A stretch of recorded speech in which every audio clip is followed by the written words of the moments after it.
Terima kasih. Assalamualaikum warahmatullahi wabarakatuh. Waalaikumsalam warahmatullahi wabarakatuh. Selamat pagi, salam jumpa kembali. Alhamdulillah. Gimana kabarnya Bapak Ibu? Sehat semua? Alhamdulillah. Sehat, Pak. Mudah-mudahan hari ini dan seterusnya kita tetap sehat, tetap semangat, supaya tugas-tugas kita juga bisa kita laksanakan dengan lancar.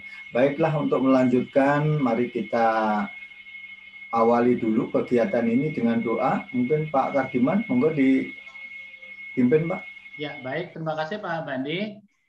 Bapak dan Ibu, marilah pertemuan kita hari ini kita mulai dengan berdoa. Mudah-mudahan apa yang kita inginkan dan apa yang kita harapkan semuanya mendapatkan ridho dan kemudahan dari Allah SWT. Marilah kita sama-sama berdoa dengan membaca basmalah. Bismillahirrahmanirrahim. Ya, untuk menghangatkan suasana, mari kita ice breaking dulu ya. Supaya kita semarak gitu, Bu Indra. Ya, boleh. Ice breakingnya apa? Bapak Ibu, saya mau mencoba nih untuk ice breaking, Bapak Ibu. Seperti yang kemarin nih ya, kita ganti nih sekarang. Boleh Bu. Kita hanya tepuk semangat aja. Tepuk semangatnya. Tepuk semangat.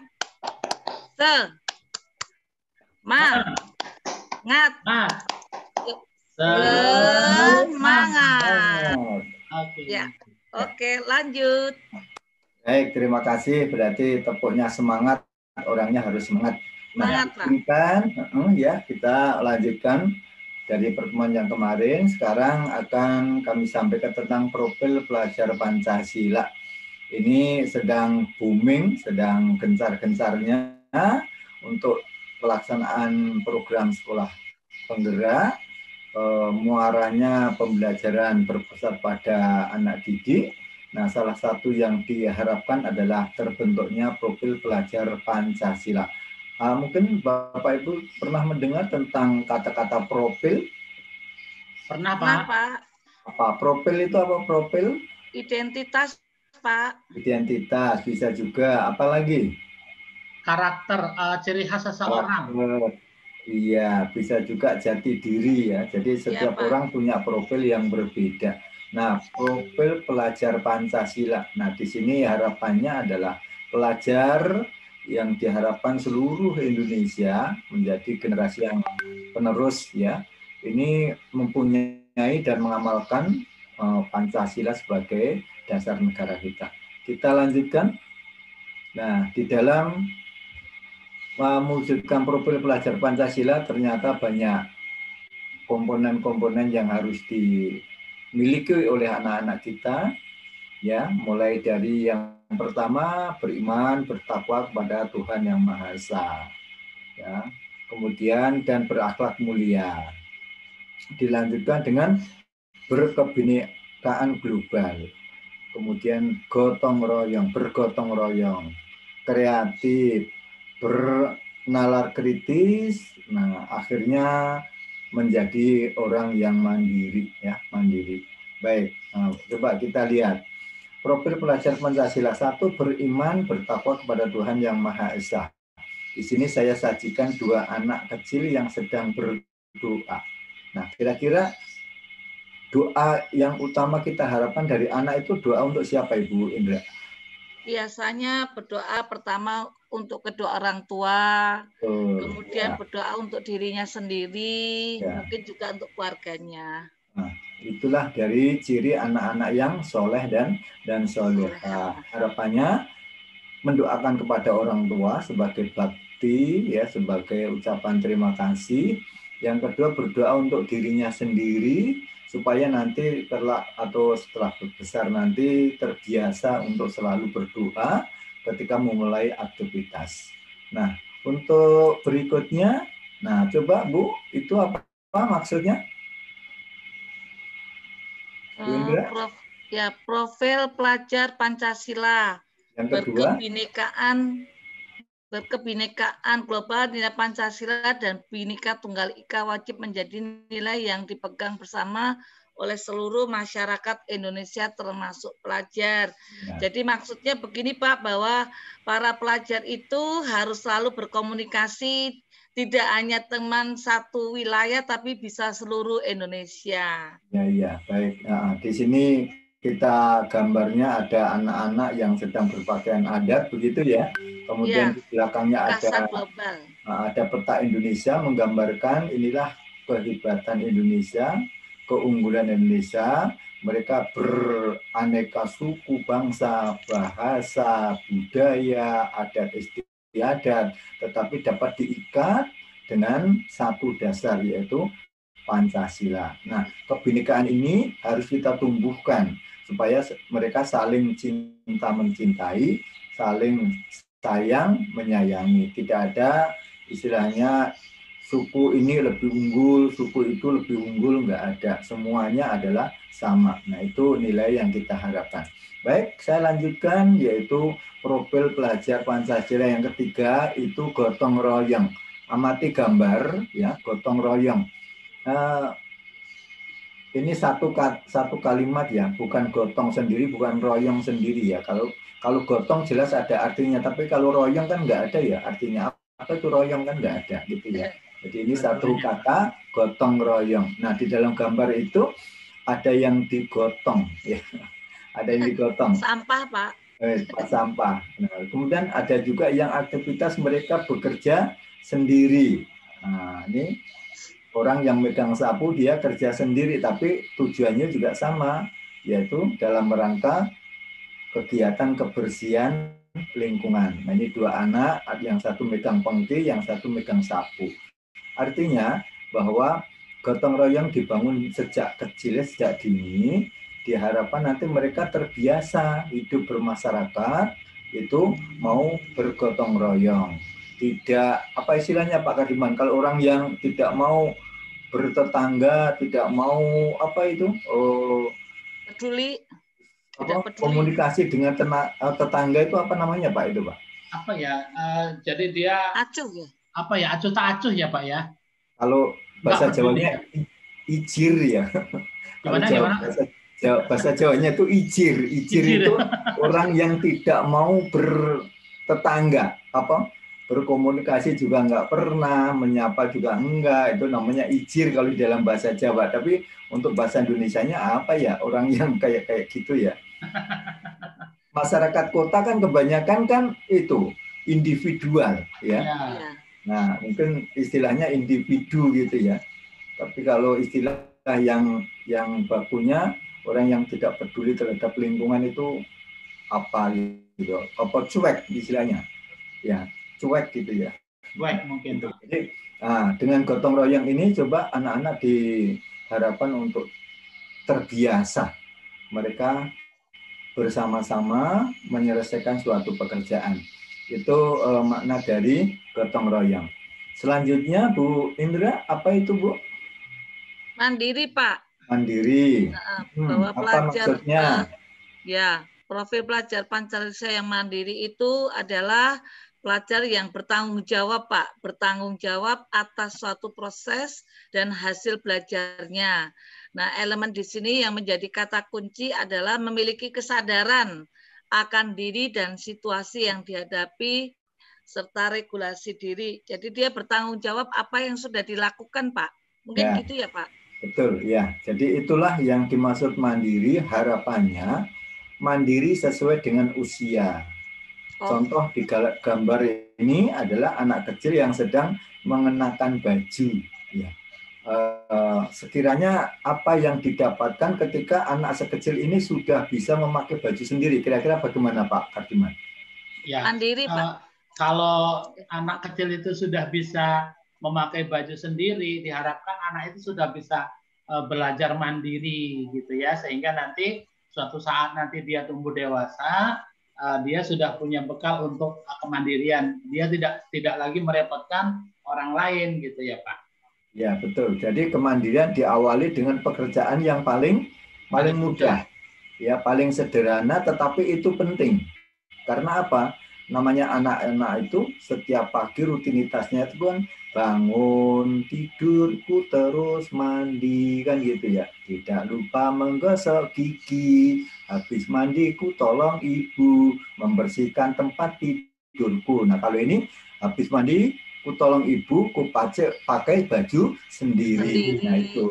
Jadi tidak ini, ketergantungan ya Pak ya. Ketergantungan, merasa orang tua juga terbantu, tidak lagi harus memakai baju sehingga orang tua bisa mengerjakan yang lainnya. Nah, kembali kemandirian ini diharapkan mandirinya anak TK itu sampai di mana?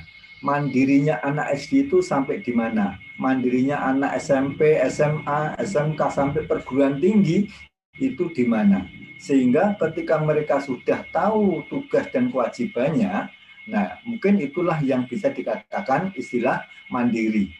Sehingga tidak perlu bimbingan orang tua selama-lamanya. Apalagi nanti kalau sudah dewasa, dia sudah fokus dengan kehidupan masa depan, sehingga orang tua itu tinggal memotivasi, memberikan doa, karena anaknya sudah mandiri. Mungkin begitu ya Bu ya? Ya Pak, betul Pak. Baik, yang kelima profil pelajar Pancasila yaitu bernalar kritis. Nah, bernalar kritis. Apa itu Bu? Bernalar kritis. Bernalar kritis itu berpikir yang positif Pak. Betul. Menurut saya ya berpikir positif untuk menilai sesuatu Pak. Nah, bisa juga Pak Kardiman ada tambahan? Berpikir kritis, kemudian secara objektif. Artinya objektif di situ memang betul-betul sesuai dengan apa yang dilihatnya gitu ya. Gitu. Nah, itulah ciri khas pelajar yang diharapkan berpikir kritis itu. Jadi bisa menjadikan kita itu untuk betul-betul melihat keterkaitan antara berbagai informasi dan juga menganalisis informasi itu secara benar gitu ya. Nah, ini ciri khas yang kita harapkan gitu, Pak. Ya, baik, terima kasih. Ya, memang itu harapannya. Berpikir kritis itu anak yang serba ingin tahu. Karena serba ingin tahu, terus dia menanyakan sesuatu karena dia belum tahu. Sehingga ingin tahu. Nah, setelah dia tahu, dia akan tahu benar atau salahnya yang dia dapatkan. Nah, kemudian dampaknya apakah ini harus diikuti atau tidak. Nah, ini berarti anak-anak itu sudah mulai bernalar kritis. Dengan bernalar kritis, berarti anak-anak itu sudah terbiasa mereka dihadapkan dengan permasalahan. Nah, karena dia kritis, pasti dia akan berpikir pertama adalah benar atau salah. Kan gitu ya, menganalisisnya informasi itu. Kemudian bisa menyimpulkan, kalau sudah menyimpulkan berarti dia akan meletakkan posisinya, langkah apa yang harus diperbuat. Nah, kalau itu sudah menjadi ciri khas anak pelajar Pancasila atau profil pelajar Pancasila, maka diharapkan anak-anak itu punya nalar, tapi nalarnya itu nalar yang kritis, yang positif, sehingga dia banyak ingin tahu. Nah, inilah harapannya dari pelajar Pancasila, profil pelajar Pancasila, ke depannya anak-anak akan melaksanakan 6 hal ini atau 6 hal ini sehingga mereka mampu. Baik, mungkin yang terakhir kreatif, Pak. Kreatif, ya kreatif. Pelajar yang kreatif mampu memodifikasi dan menghasilkan sesuatu yang original. Di sini ada kata-kata original. Kenapa? Harapannya adalah menghasilkan sesuatu yang original, Pak Kardiman. Ya, artinya begini, Pak. Berpikir kreatif itu kan diawali dari hasil karya orang lain. Nah, ketika orang lain punya karya, kemudian dimodifikasi, dipadukan dengan karya orang lain lagi, nah itu akan menghasilkan sesuatu hal yang baru. Nah, itulah yang dimaksud dengan kreatif itu. Nah, kemudian dimaksud dengan orisinal itu berarti itu memang betul-betul sebelumnya belum pernah ada gitu. Itu memang baru pertama kali diwujudkan gitu. Itu maksudnya original, Pak. Terima kasih. Bagaimana tanggapan Bu Haji Indrawati dengan yang disampaikan Pak Kardiman? Halo? Mungkin lagi di belakang kali, Pak. Dinyalakan dulu mic-nya. Nah, iya. Ada Pak, ada kok kepencet ya ini. Oh. Ya. Ada Pak, saya menambahkan yang Pak Kardiman, betul Pak, bahwa itu adalah hasil karya orang lain yang dimodifikasi nih Pak. Dimodifikasi itu disesuaikan dengan sesuatu yang original. Contoh itu kalau tidak salah tuh anak bermain Pak, misalnya masak-masakan. Nah itu terbuat dari plastik mungkin atau barang-barang yang nyaman buat anak-anak. Harus original Pak, misalnya kok masak-masakan kok itu pakai truk kan nggak mungkin, pasti akan dibentuklah seperti penggorengan atau mungkin alat-alat masak yang lain yang kira-kira itu bermakna dan bermanfaat untuk anak-anak. Jadi misalnya anak-anak itu ya sesuaikan dengan kodratnya sebagai seorang anak laki-laki, mungkin main mobil-mobilan. Kalau yang perempuan mungkin main masak-masak atau boneka. Nah itu nanti akan berdampak Pak bahwa ini adalah permainan laki-laki dan permainan perempuan. Mungkin itu ya Pak ya. Baik, terima kasih jempol. Jempol. Ya, gambar ini adalah gambar yang anak sedang bermain dan di belakang sana itu terdapat mainan yang berserakan. Ya, sehingga anak di situ seolah-olah dia bebas memilih ya benda-benda apa yang akan dia susun, yang akan dia senangi untuk sarana bermain sembari belajar. Nah, di sini berarti kita bangun sejak dini. Anak-anak kecil kita hadapkan dengan benda-benda yang ada di sekelilingnya. Mungkin kalau di sekolah ya pada APE ya, itu alat peraga edukatif, sehingga mereka memilih sukanya. Jadi di sini tidak ada mengharuskan anak harus membuat apa, dari sini adalah bebas ya. Nah, disinilah mungkin kreativitas yang orisinil itu akan terbangun. Nah, oleh guru itu mendampingi dan mengarahkan ketika anak-anak ada yang kesulitan ketika mau membuat sesuatu. Mungkin karena memilih bahannya yang salah atau mungkin karena letaknya yang tidak sesuai. Nah, ini contoh dalam foto ini adalah anak-anak yang sedang mengembangkan kreativitas. Nah, 6 pelajar Pancasila atau 6 profil pelajar Pancasila ini harapannya ke depan adalah untuk sekolah program pelaksanaan sekolah penggerak, diharapkan profil pelajar Pancasila ini terwujud di sekolah itu sehingga nantinya imbasnya mereka akan menjadi generasi yang unggul, yang berkualitas dengan 6 ciri tadi. Mudah-mudahan 6 komponen ini berada di anak-anak kita. Amin ya rabbal alamin. Baik, terima kasih atas perhatiannya dan saya senang sekali hari ini Bapak Ibu ikut aktif ya dalam pembahasan tentang profil pelajar Pancasila. Mungkin cukup sekian. Terima kasih. Assalamualaikum warahmatullahi wabarakatuh. Waalaikumsalam warahmatullahi wabarakatuh. Terima kasih banyak Bapak informasinya. Baik, Bapak dan Ibu, kita tutup dulu pertemuan kita hari ini. Kita akan sambung untuk pertemuan berikutnya. Sekian, terima kasih. Wassalamualaikum warahmatullahi wabarakatuh.